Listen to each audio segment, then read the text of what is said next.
These are the THORNE Berberine capsules. I've been using these for quite some time now. I'm very happy with it.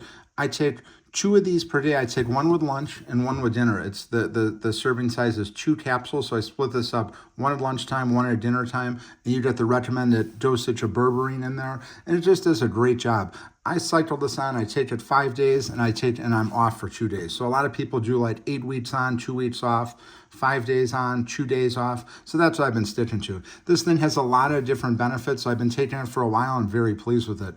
I've been using the THORNE supplements for quite a while too. I started off years ago taking their vitamin D, still take it now.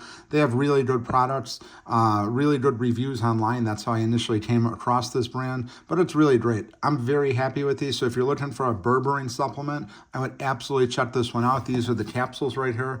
Like I said, some people take 1 or 2 at a time, but very easy to take, very easy to digest. I do recommend taking them with food though. It just settles your stomach a lot better when you take it with food, but easy to take, easy to swallow. So highly recommend these THORNE Berberine capsules.